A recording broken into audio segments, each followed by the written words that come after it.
حضرت زید بن حارثہ رضی اللہ تعالی عنہ ایک قبیلہ کلب کے شخص حارثہ بن شرجیل کے بیٹے تھے، اور ان کی ماں سعدی بنت ثعلبہ قبیلہ طے کی شاخ بنی معن سے تھی۔ جب یہ 8 سال کے تھے اس وقت ان کی ماں انہیں اپنے میکے لے کر گئیں۔ وہاں بنی کبن بن جسر کے لوگوں نے ان کے پڑاؤ پر حملہ کیا اور لوٹ مار کے ساتھ جن آدمیوں کو پکڑ کر لے گئے ان میں حضرت زید بھی تھے۔ پھر انہوں نے طائف کے قریب عکاظ کے میلے میں لے جا کر ان کو بیچ دیا۔ خریدنے والے حضرت خدیجہ رضی اللہ تعالی عنہا کے بھتیجے حکیم بن حزام تھے۔ انہوں نے مکہ لا کر اپنی پھوپھی صاحبہ کی نظر کر دیا۔ نبی کریم صلی اللہ علیہ وآلہ وسلم سے جب حضرت خدیجہ رضی اللہ تعالی عنہا کا نکاح ہوا تو حضور صلی اللہ علیہ وآلہ وسلم نے ان کے ہاں زید رضی اللہ تعالی عنہ کو دیکھا، اور ان کی عادات و اطوار آپ صلی اللہ علیہ وآلہ وسلم کو اس قدر پسند آئیں کہ آپ نے انہیں حضرت خدیجہ سے مانگ لیا۔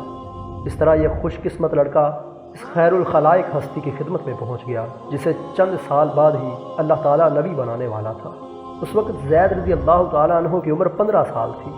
کچھ مدت کے بعد ان کے باپ اور چچا کو پتہ چلا کہ ہمارا بچہ مکہ میں ہے، اور انہیں تلاش کرتے ہوئے نبی کریم صلی اللہ علیہ وآلہ وسلم تک پہنچے اور عرض کیا کہ آپ جو بھی فدیہ چاہیں ہم آپ کو دینے کے لیے تیار ہیں، آپ ہمارا بچہ ہمیں دے دیں۔ حضور صلی اللہ علیہ وآلہ وسلم نے فرمایا، میں لڑکے کو بلاتا ہوں اور اس کی مرضی پر چھوڑ دیتا ہوں کہ وہ تمہارے پاس جانا چاہتا ہے یا میرے پاس رہنا پسند کرتا ہے۔ اگر وہ تمہارے پاس جانا چاہے تو میں کوئی فدیہ نہ لوں گا اور اسے یوں ہی چھوڑ دوں گا، لیکن اگر وہ میرے پاس رہنا چاہے تو میں ایسا آدمی نہیں ہوں کہ جو شخص میرے پاس رہنا چاہتا ہو اسے خواہ مخواہ نکال دوں۔ انہوں نے کہا کہ یہ تو آپ نے انصاف سے بھی بڑھ کر درست بات فرمائی ہے، آپ بچے کو بلا کر پوچھ لیجئے۔ ہمارے پیارے نبی صلی اللہ علیہ وآلہ وسلم نے زید رضی اللہ تعالیٰ عنہ کو بلایا اور ان سے کہا، ان دونوں کو جانتے ہو؟ انہوں نے عرض کیا، جی ہاں، یہ میرے والد ہیں اور یہ میرے چچا۔ آپ صلی اللہ علیہ وآلہ وسلم نے فرمایا، اچھا تم ان کو بھی جانتے ہو اور مجھے بھی، اب تمہیں پوری آزادی ہے، چاہو تو ان کے ساتھ چلے جاؤ اور اگر چاہو تو میرے ساتھ رہو۔ حضرت زید بن حارثہ رضی اللہ تعالیٰ عنہ نے جواب دیا، میں آپ صلی اللہ علیہ وآلہ وسلم کو چھوڑ کر کسی کے پاس نہیں جا سکتا۔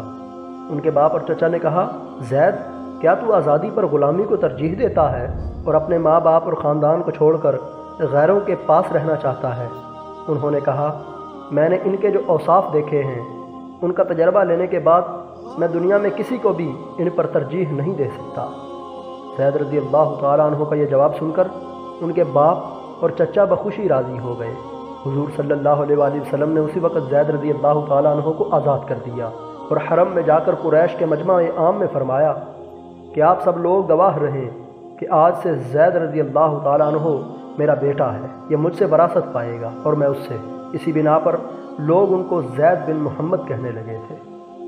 اللہ تعالیٰ سے دعا ہے کہ وہ ہمیں راہ ہدایت عطا فرمائے اور حضرت محمد صلی اللہ علیہ وآلہ وسلم کی سیرت مبارک پڑھنے کی توفیق عطا فرمائے۔